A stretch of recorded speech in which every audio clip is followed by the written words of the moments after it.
서울 강남의 한 고급 레스토랑.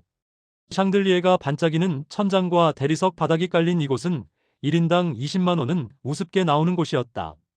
민호는 입구에서 잠시 망설였다. 10년 만에 다시 만나는 동창회였지만 솔직히 내키지 않았다. 어이, 민호. 오랜만이다. 멀리서 들려오는 목소리. 최성준이었다. 민호는 어색하게 손을 들어 인사했다. 성준아, 오랜만이야. 성준은 명품 정장에 반짝이는 명품 시계를 차고 있었다. 머리는 깔끔하게 넘겨 빗었고 얼굴에는 자신감이 넘쳤다. 민호를 위아래로 훑어보던 성준의 입가에 미묘한 미소가 번졌다. 근데 너 요즘 힘들어 보이네. 얼굴이 팍 사갔어. 내가 다니는 VIP 헬스장 회원권이라도 끊어줄까? 거기 일반 회원권도 있긴 한데 뭐 내가 괜찮다면. 민호는 어색하게 웃으며 손을 저었다. 성준아, 괜찮아. 그냥 요즘 일이 좀 바쁘고 그래서. 그래? 뭐, 바쁜 건 좋은 거지. 일 없으면 더 큰일이니까. 성준은 테이블에 앉으며 다른 동창들에게도 큰 소리로 인사했다. 이미 몇 명이 도착해 있었다. 얘들아, 다들 요즘 뭐하냐? 나는 성원산업 대표고 우리 회사 이번에 대형 계약 단에서 정신없다.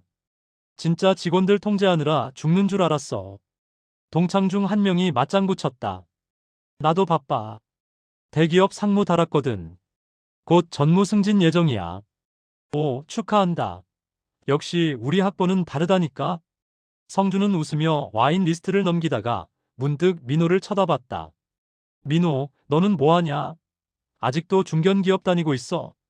민호는 잠시 침묵했다. 모든 시선이 자신에게 쏠리는 게 느껴졌다. 응, 부장으로 있어. 아, 중견기업 부장. 성준은 고개를 끄덕이며 의미심장한 표정을 지었다. 그리고는 다시 웃으며 말을 이었다. 야, 부장 월급으로 그 서울 외곽 30평 아파트 대출금은 다 갚았냐? SNS에서 봤는데 집 샀다며? 축하해. 근데 대출금 갚느라 힘들어 죽겠지? 요즘 금리 미쳤잖아. 그래도 뭐 남자라면 끈기지. 버텨야지. 민호는 아무 말도 하지 못했다. 손에 들고 있던 샴페인 잔이 떨렸다. 성준의 말투는 겉으로는 격려처럼 들렸지만 그 안에는 명백한 우월감과 조롱이 섞여 있었다. 야, 조심해. 잔 떨어뜨리겠어. 성준의 말이 끝나기 무섭게 민호의 손에서 잔이 미끄러져 바닥으로 떨어졌다. 쨍그랑. 얇은 크리스탈 잔이 산산조각 났다. 아, 미안. 민호는 얼른 허리를 숙여 깨진 조각을 줍기 시작했다. 종업원이 달려왔지만 민호는 먼저 손을 뻗었다. 손에 작은 유리 조각이 박혀 피가 났지만 그는 아랑곳하지 않았다. 야, 민호야. 괜찮아, 직원이 할 거야. 손 다쳤잖아. 다른 동창이 말렸지만 민호는 계속 조각을 주었다. 얼굴이 붉어진 채로. 성준은 그런 민호를 내려다보며 미소를 지었다. 그리고는 종업원을 불렀다. 여기 음식 비싼 거니까 남기지 말고 포장해서 민호 갖다 줘. 가족들 먹여야지. 애들 있잖아, 민호. 오늘 음식 내 이름으로 계산할 테니까 걱정 마. 동창들이 웃었다.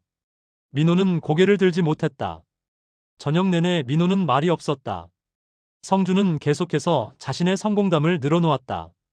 외제차를 샀다는 이야기, 강남에 오피스텔을 샀다는 이야기, 곧 회사를 상장할 거라는 이야기.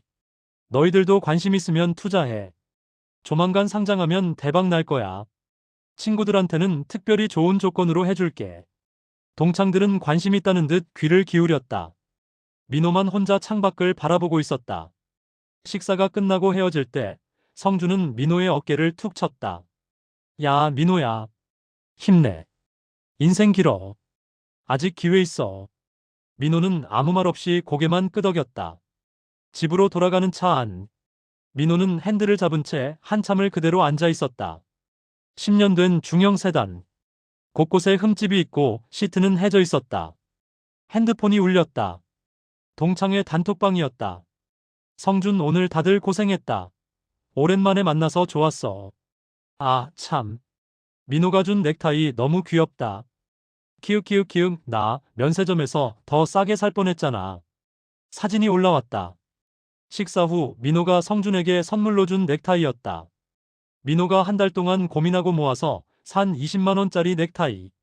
성준은 그걸 마치 장난감처럼 다루며 사진을 찍어 올린 것이었다. 다른 동창들이 웃음 이모티콘을 보냈다. 성준 민호, 너 아직도 그 10년 된 중형 세단 몰고 다니냐? 우리 회사에 운전기사도 부족한데 혹시 아르바이트라도 할 생각 없냐? 키읔키읔 농담이야, 농담. 민호는 핸드폰을 던져버리고 싶었다. 하지만 그럴 수도 없었다. 그는 그저 핸드폰을 끄고 시동을 걸었다. 집에 도착했을 때는 밤 11시가 넘어 있었다. 아내는 이미 잠들어 있었고 거실에는 장모님이 TV를 보고 계셨다. 민호야, 들어왔니? 저녁은 먹었어? 네, 어머님. 동창회에서. 민호는 더 이상 말을 잇지 못했다. 갑자기 목이 메었다. 눈물이 쏟아질 것 같았다. 민호야. 장모님이 놀라 일어났다. 민호는 그대로 소파에 주저앉았다. 흑. 어머님, 제가 너무 한심해요. 무슨 일 있었니? 성준이가 절 바닥까지 짓밟았어요. 제가 얼마나 가난한지, 얼마나 초라한지 친구들 앞에서 다 말하고 저는 아무 말도 못했어요. 정말 한심해요.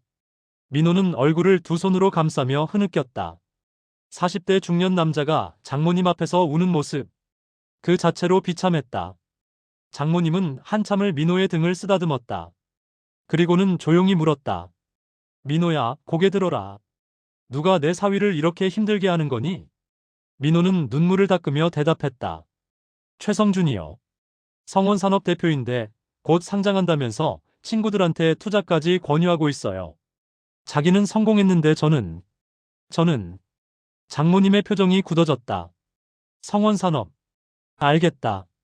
어머님? 민호야, 방에 들어가서 쉬어라. 내일 출근해야지. 씻고 자거라. 장모님의 목소리는 평소보다 낮고 차분했다. 무언가 결심한 듯한 톤이었다. 민호가 방으로 들어간 후 장모님은 서재로 향했다.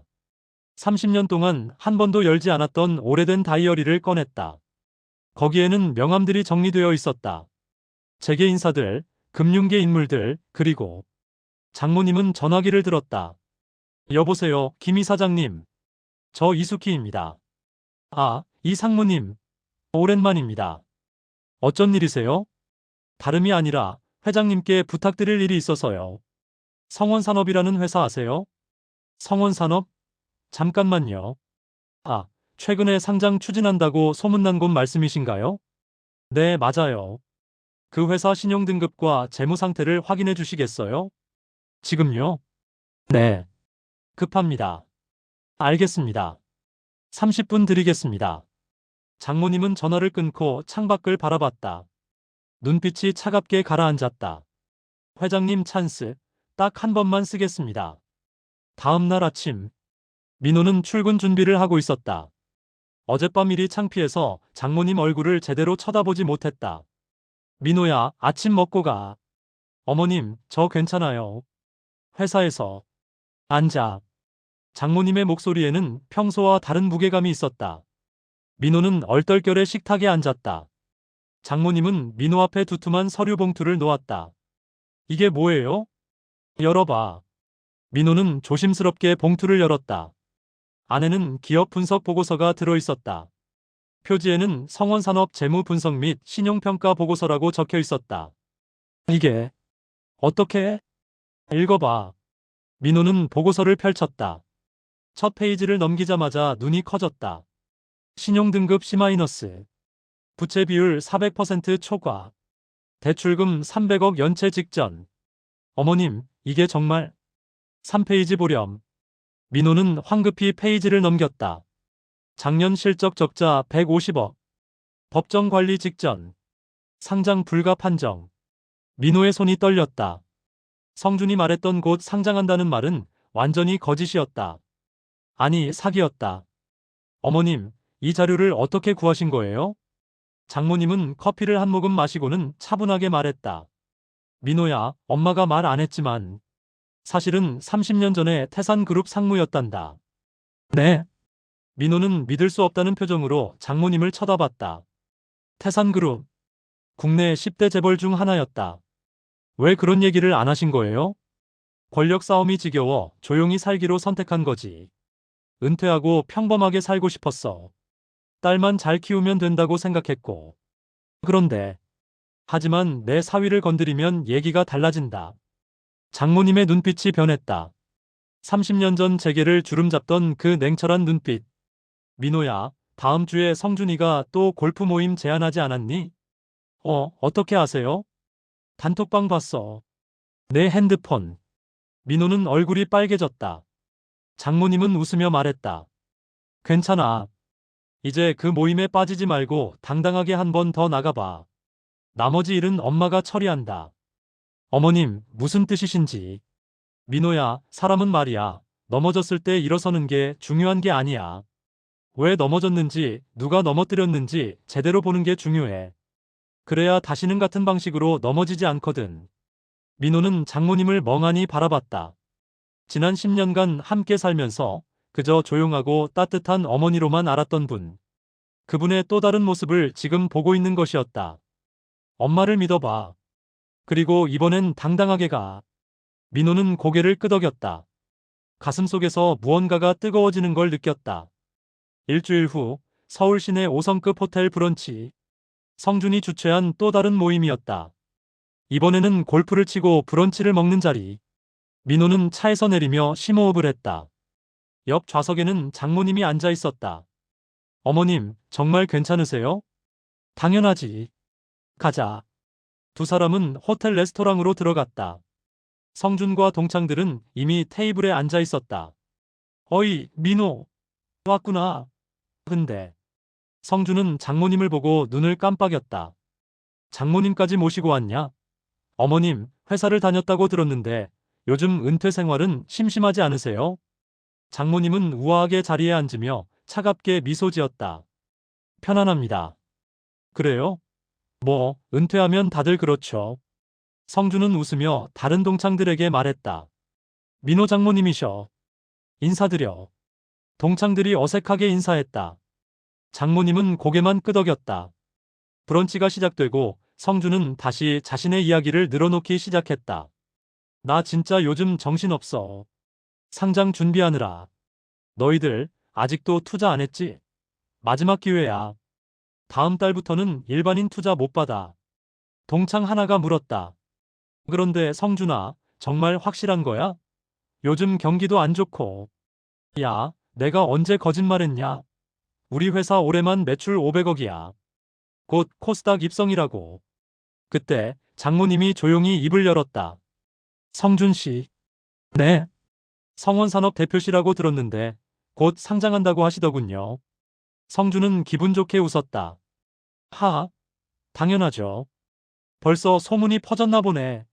어머님도 관심 있으세요? 아니요. 장모님의 차가운 대답에 성준의 웃음이 멈췄다. 신용등급 C- 회사가 어떻게 상장을 합니까? 네. 대출금 300억에 작년 적자가 150억이던데요. 게다가 부채 비율이 400%를 넘는다고 들었어요. 법정 관리 직전 아닙니까? 상장은 무슨 상장을 해요? 테이블이 순식간에 조용해졌다. 성준의 얼굴이 창백해졌다. 그게 어떻게? 동창 하나가 물었다. 성준아, 그게 정말이야? 아니, 이게 일시적인 거고. 일시적인 게 아니라 구조적 부실이던데요. 장모님은 가방에서 명함을 꺼내 테이블 위에 놓았다. 저는 태산그룹 상무 출신 이수키입니다. 지금도 금융계와 재계자문을 몇 군데 하고 있어요. 어제 신용평가사에 확인해 봤는데 성원산업은 상장커녕 파산 직전이더군요. 성준은 말을 잃었다. 다른 동창들이 수군거리기 시작했다. 태산그룹 상무? 진짜야? 장모님은 성준을 똑바로 쳐다봤다. 성준 씨, 부실 기업인 줄 알면서 동창들에게 투자 권유하셨죠? 그거 사기예요. 자본시장법 위반입니다. 저는 변명은 됐고요. 제가 금융감독원에 제보하면 어떻게 되는지 아세요? 수사 들어갑니다. 투자받은 돈 전액 반환해야 하고 형사처벌도 받아요. 성준은 고개를 떨구었다. 손이 떨렸다. 그리고 한 가지 더. 장모님의 목소리가 더 낮아졌다. 제 사위를 왜 그렇게 무시했죠? 죄송합니다. 민호는 정직하게 일하고 가족 책임지려고 열심히 사는 사람이에요. 빚이 있어도 떳떳하게 갚아나가고 명품 없어도 존경받을 만한 사람입니다.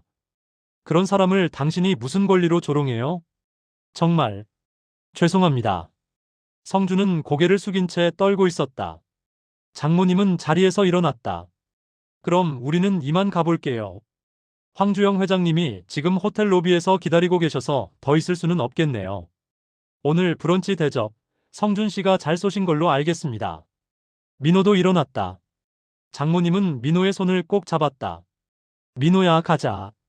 두 사람이 레스토랑을 나가려는데 뒤에서 성준의 목소리가 들렸다. 민호야, 정말 미안하다. 민호는 돌아보지 않았다. 장모님과 함께 걸어나갔다. 복도에서 장모님이 민호의 손을 더 세게 잡았다. 민호야, 가족이 뭔지 알아? 네. 서로 지켜주는 거야. 내가 힘들면 엄마도 힘든 거고 엄마가 널 지키는 건 당연한 거야. 네가 약해서가 아니라 우리가 가족이니까. 민호의 눈가에 눈물이 맺혔다. 이제 당당하게 살아. 내가 부끄러워할 이유는 하나도 없어. 정직하게 일하고 가족 사랑하고 최선을 다해 사는 게 가장 멋진 거야. 어머님. 그리고 다음부터는 그런 친구들 만나지 마.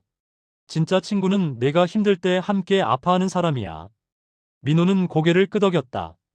두 사람은 호텔 로비로 향했다. 로비에는 정말 한 노신사가 소파에 앉아 있었다. 황주영 회장. 태산그룹 명예회장이었다.